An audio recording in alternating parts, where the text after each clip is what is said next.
Entre l'eau et les Romains, le lien est puissant, ne serait-ce que par l'Empire romain, qui s'est constitué autour de la mer Méditerranée, une sorte de grande mer impériale, où les navires de guerre imposaient la loi de l'Empire, et les navires, commerçants, cargos de l'époque, transportaient des marchandises provenant des quatre coins de l'Empire.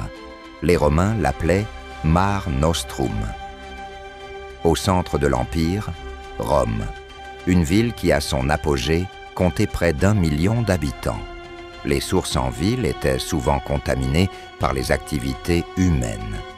Il fallait trouver de l'eau en abondance et potable pour répondre aux besoins vitaux de Rome, mais aussi de toutes les autres villes romaines.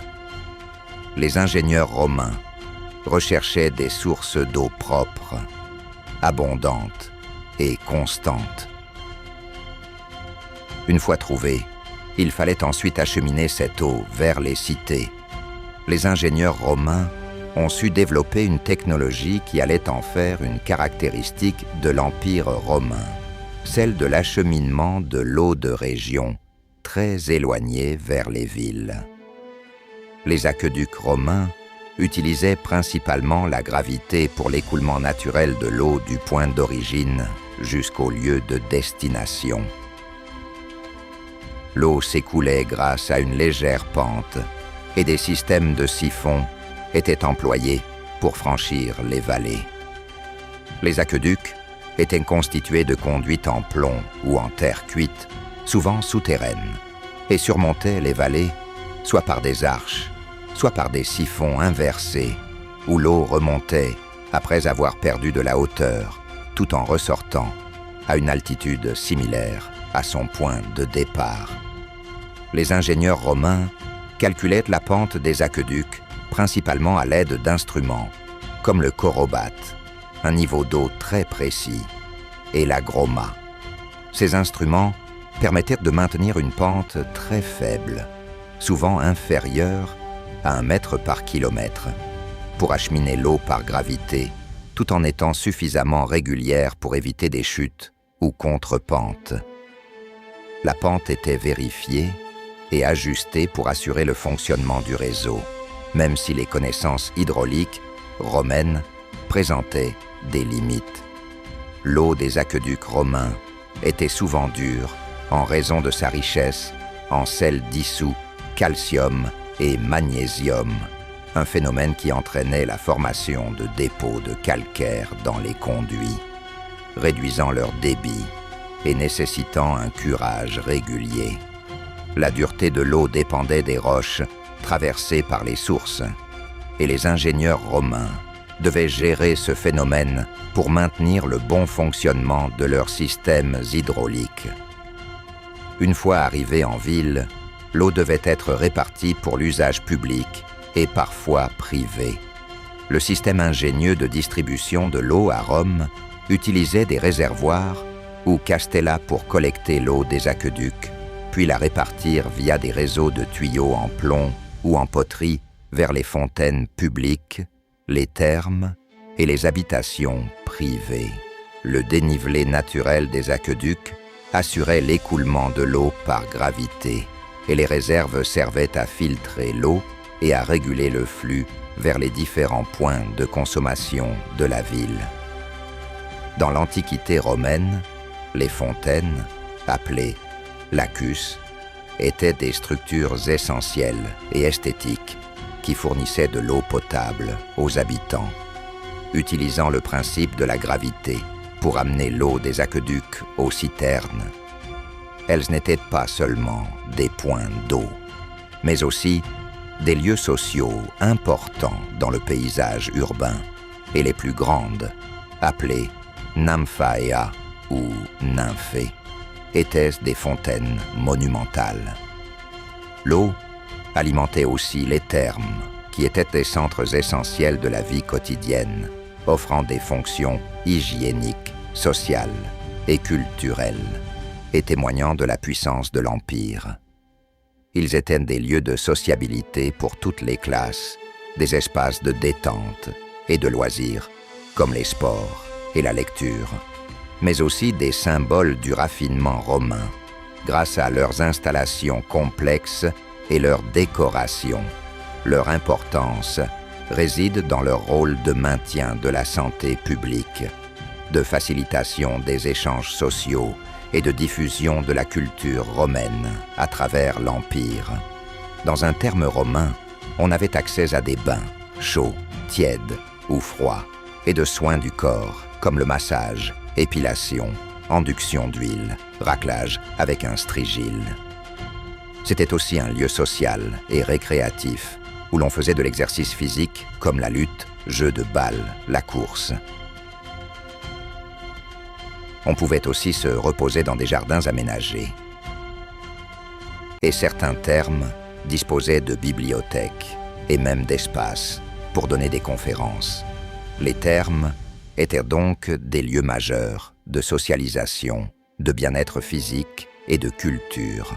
Les thermes étaient des centres de la vie urbaine, où les citoyens de toutes les classes sociales se rencontraient, discutaient, pratiquaient du sport et se cultivaient, renforçant ainsi la cohésion sociale et communautaire.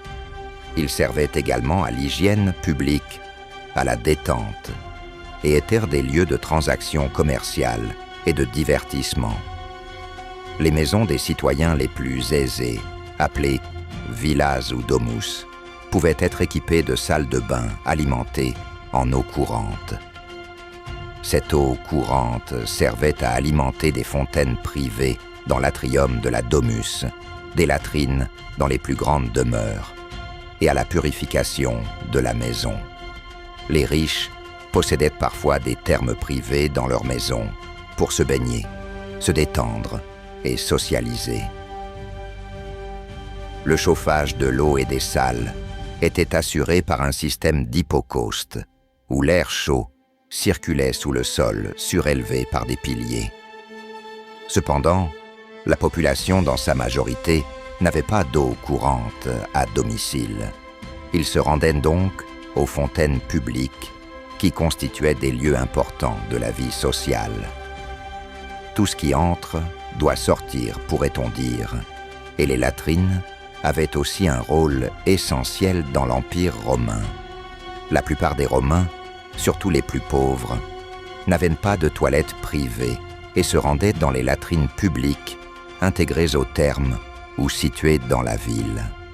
Les latrines romaines étaient des installations publiques collectives, dotées de bancs en pierre ou en bois percés de trous, au-dessous desquels une rigole d'eau courante évacuait les matières dans un système d'égouts souterrains.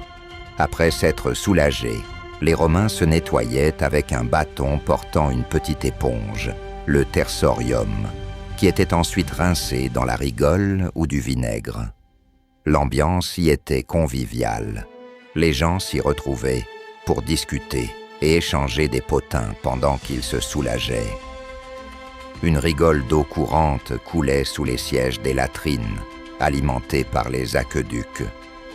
Cette eau emportait les excréments dans un canal central, qui les dirigeait ensuite vers le réseau d'égouts principal de la ville.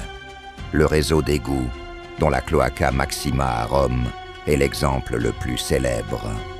Il s'agit de réseaux de drainage souterrains qui évacuaient principalement les eaux de pluie et les eaux usées des espaces publics, des bains et des latrines pour les rejeter dans les cours d'eau. Construits d'abord en canaux ouverts, puis couverts pour des raisons d'hygiène, ils étaient voûtés, faits de pierres et de briques, liés par du mortier, et constituaient un système complexe qui a grandement amélioré l'assainissement des villes romaines.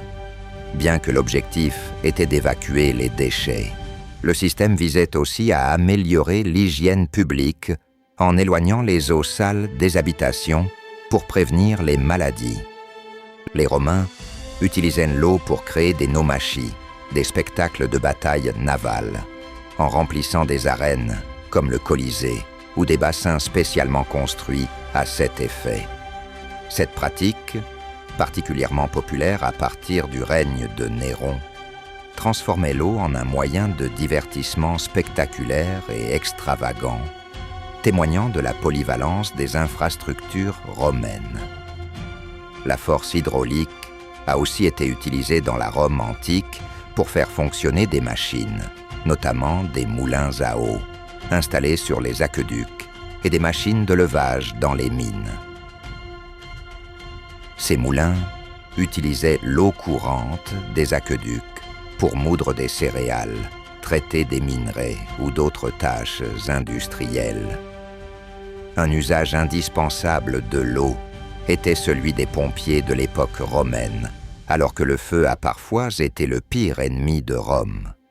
Les vigiles étaient une force de police et de lutte contre les incendies, créée par l'empereur Auguste autour de l'an 6 de notre ère. Ils étaient organisés en cohortes et logés dans des casernes, les stationnes, réparties dans la ville, avec des postes de surveillance fixes. Les vigiles patrouillaient la nuit pour prévenir les feux et maintenir l'ordre, gagnant ainsi leur nom de vigile ou les yeux de la ville. Comme outil de base, ils utilisaient d'osseaux, des haches, des échelles et des couvertures. Les vigiles romains utilisaient aussi des siphones ou pompes à eau à piston pour éteindre les incendies. Ces appareils, qui fonctionnaient comme de grandes seringues, permettaient de puiser l'eau dans des réservoirs et de la projeter avec un jet sur les flammes. Les siphones étaient équipés de pistons qui, en actionnant une manivelle, aspiraient l'eau et la poussaient vers un tuyau d'arrosage. L'eau était puisée depuis des réservoirs ou des cuves. Le jet d'eau projeté par le siphon permettait d'atteindre le feu et de l'éteindre. La posca était une boisson bon marché et rafraîchissante, principalement consommée par les soldats, les classes populaires et les esclaves, composée de vinaigre de vin mélangé à de l'eau, souvent aromatisée avec des herbes. Cette boisson acidulée servait à étancher la soif, à hydrater les troupes lors des campagnes, et son acidité aidait à tuer les bactéries dans l'eau non potable. Sa composition était parfois agrémentée d'ingrédients comme le miel ou des plantes médicinales. En résumé, l'eau a joué un rôle essentiel dans la Rome antique, symbolisant la puissance, l'hygiène et le luxe, grâce à des infrastructures comme les aqueducs et les thermes. Les Romains ont perfectionné le captage et la distribution d'eau courante via des réseaux d'aqueducs et d'égouts, une innovation majeure pour la santé publique et l'hygiène quotidienne. Cette maîtrise de l'eau a permis de soutenir la vie urbaine, de créer des loisirs et de démontrer le niveau de vie élevé de la civilisation romaine.